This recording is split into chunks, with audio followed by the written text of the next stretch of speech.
నీ గురించి నలుగురు ఏమనుకుంటారో నీకు అనవసరం. ఎదుటివారి మాటలు పట్టించుకొని బాధపడుతూ నీ టైం వేస్ట్ చేసుకోకు. నీకు తోచిన మంచేదో చేసేయి. నువ్వేంటో నీకు తెలుసు. ప్రతిదీ ఒకరి దగ్గర నిరూపించుకోవాల్సిన అవసరం లేదు. నీ జీవితం నీ ఇష్టం. నువ్వు ఎప్పుడు సంతోషంగా ఉండడానికి ప్రయత్నించు మిత్రమా.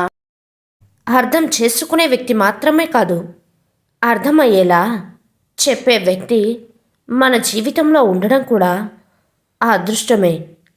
బంధం బలంగా ఉండాలంటే ఇద్దరు ఒకేలా ఆలోచించాల్సిన అవసరం లేదు. ఒకరికి ఒకరు అర్థం చేసుకుంటే చాలు. ఎదుటివారిని బాధ పెట్టడం అంటే నీళ్ళల్లో రాయి వేసినంత సులువు. కానీ ఆ రాయి ఎంత లోతుకు వెళ్ళిందో ఆ రాయి వేసి వెళ్ళిపోయిన వాళ్లకు తెలియదు మిత్రమా. మనుషులు కలిసి ఉన్నప్పుడు అన్ని విషయాలు మనకు చెప్తారు. ఒకవేళ ఏదైనా కారణంగా విడిపోతే అందరికీ మన విషయాలు చెప్తారు.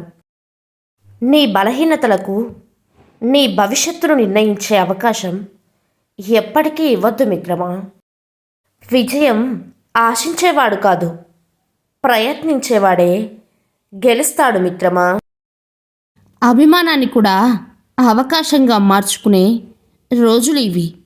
అందుకే అందుకునేంత అందుబాటులో ఉండకు. అన్ని విధాలా వాడుకోవడానికి ప్రయత్నిస్తారు మిత్రమా. ఈరోజు నువ్వు చూస్తున్న ప్రతిదీ నిన్న తీసుకున్న నిర్ణయం యొక్క ప్రతిఫలం మాత్రమే. రేపటి ఫలితం వేరుగా కావాలనుకుంటే ఈరోజు కొత్త నిర్ణయం తీసుకోవాల్సి ఉంటుంది మిత్రమా. పరిస్థితులు అనేవి మనిషి ఆధీనంలో లేనివి, కానీ మనిషి ప్రవర్తన మాత్రం అతని స్వశక్తిపైనే ఆధారపడి ఉంటుంది. కాబట్టి ఎవరి ప్రవర్తనకు వారే బాధ్యులు.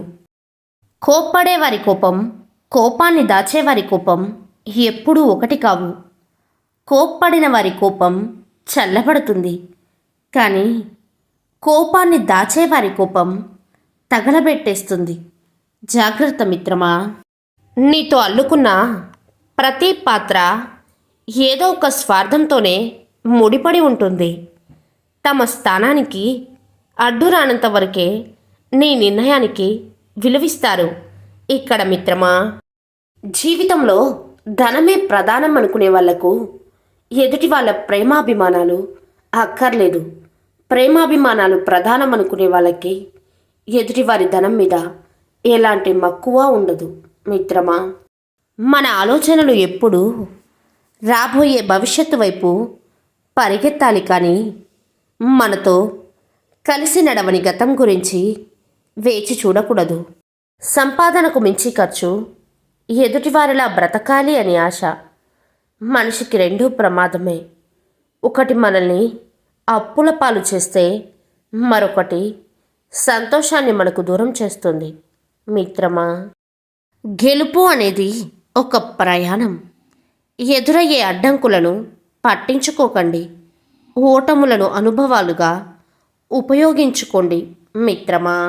ఎప్పుడైనా ఒకే మాట మాట్లాడే మనిషితో మనం ఉండాలి, అంతేగాని పరిస్థితులు, సమయం, స్థాయిని బట్టి మాట్లాడే మనుషులతో దూరంగా ఉండాలి మిత్రమా. జీవితంలో ధనమే ప్రధానం అనుకునే వాళ్లకు ఎదుటి వాళ్ళ ప్రేమాభిమానాలు అక్కర్లేదు.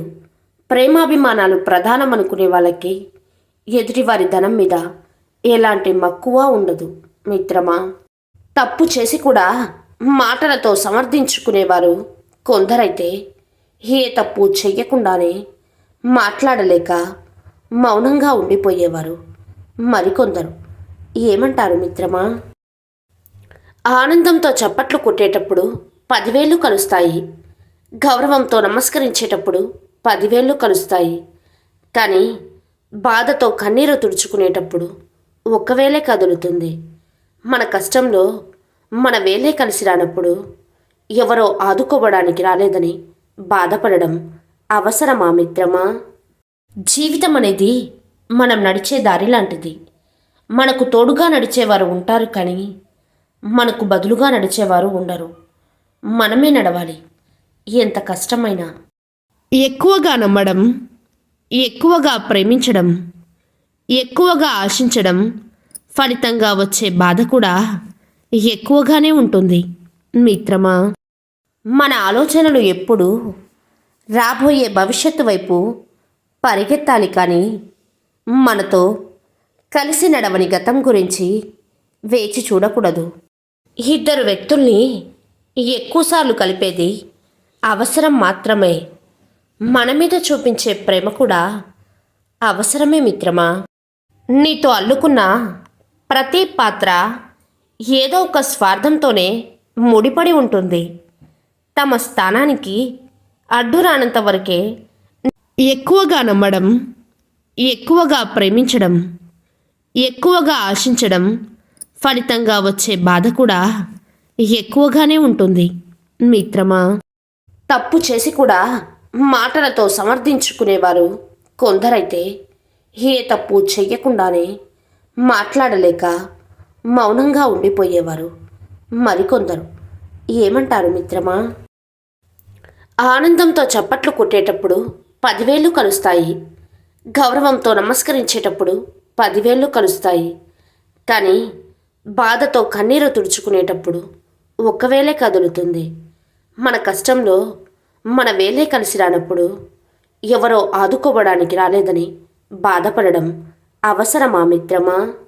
సంపాదనకు మించి ఖర్చు, ఎదుటివారిలా బ్రతకాలి అని ఆశ మనిషికి రెండూ ప్రమాదమే. ఒకటి మనల్ని అప్పుల పాలు చేస్తే మరొకటి సంతోషాన్ని మనకు దూరం చేస్తుంది మిత్రమా. జీవితం అనేది మనం నడిచే దారి లాంటిది. మనకు తోడుగా నడిచేవారు ఉంటారు కానీ మనకు బదులుగా నడిచేవారు ఉండరు. మనమే నడవాలి, ఎంత కష్టమైనా. గెలుపు అనేది ఒక ప్రయాణం. ఎదురయ్యే అడ్డంకులను పట్టించుకోకండి, ఓటములను అనుభవాలుగా ఉపయోగించుకోండి మిత్రమా. ఎప్పుడైనా ఒకే మాట మాట్లాడే మనిషితో మనం ఉండాలి, అంతేగాని పరిస్థితులు, సమయం, స్థాయిని బట్టి మాట్లాడే మనుషులతో దూరంగా ఉండాలి మిత్రమా.